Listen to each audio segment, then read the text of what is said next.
Hi friends, welcome to my channel. ఈరోజు నేను మీకు చింతకూర పప్పు చేసి చూపించబోతున్నానండి.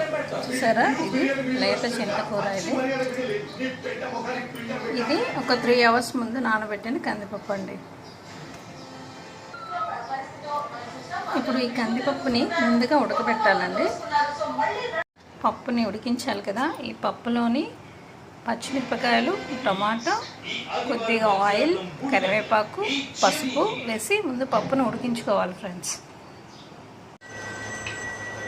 చూడండి ఫ్రెండ్స్, ఈలోపు చింతాకు మీకు చూపించాను కదా, దాన్ని ఈ విధంగా నలుపుకోవాలి.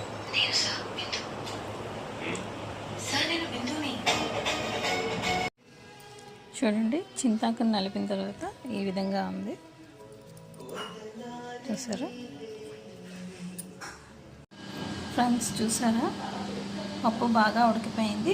దీన్ని బాగా మెత్తగా చేసుకోవాలి ఫ్రెండ్స్. ఇప్పుడు పప్పుని ఈ విధంగా గరిటతో కానీ లేదా పప్పు గుద్దు ఉంటుంది కదా ఫ్రెండ్స్, దాంతో కానీ పప్పుని బాగా మెత్తగా చేసుకోవాలి ఫ్రెండ్స్. కళాయిలో ఈ పప్పుని కొద్దిగా వేసుకొని ఇది వాటర్ వేసుకోవాలి ఫ్రెండ్స్. పప్పుని కొద్దిగా ఉడకబెట్టాలి ఫ్రెండ్స్. ఈ పప్పులోని ఈ చింతకూర కూడా వేసేయాలి ఫ్రెండ్స్. చూడండి, చింతకూర వేస్తున్నాను ఫ్రెండ్స్. చూసారా, చింతకూర అయితే వేసేసాను.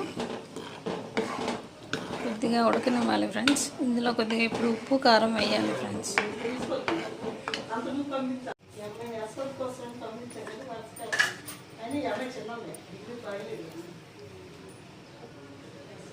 కొద్దిగా కారం వేసుకోవాలి ఫ్రెండ్స్. ఈ రెండు వేసి కూడా కొద్దిగా ఉడకబెట్టాలి ఫ్రెండ్స్ పప్పుని. పప్పు ఉడుకుతుంది. పప్పు అయితే ఉడికిపోయింది ఫ్రెండ్స్.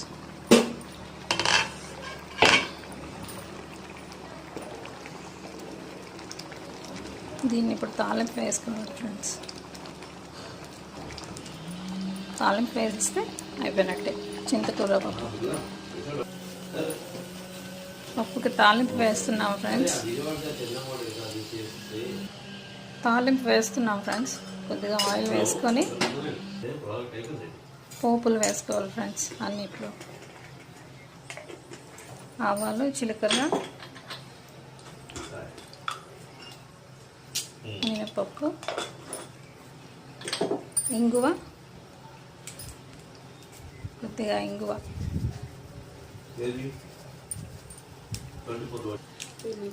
ఎండుమిరపకాయ,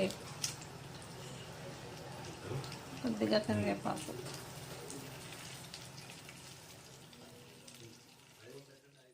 ఉల్లిపాయ, వెల్లుల్లిపాయ వేయలేదండి, ఎందుకంటే కార్తీక మాసం కదా, మేము ఎవరం కూడా తినమండి, అందుకే వేయలేదు. జస్ట్ నార్మల్గా పోపే తాలింపుకి. పోపు అయితే వేగిపోయింది ఫ్రెండ్స్.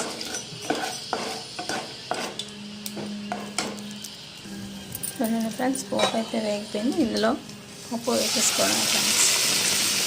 చింతకూర పప్పు అయితే అయిపోయింది ఫ్రెండ్స్. చాలా బాగుంటుంది ఫ్రెండ్స్.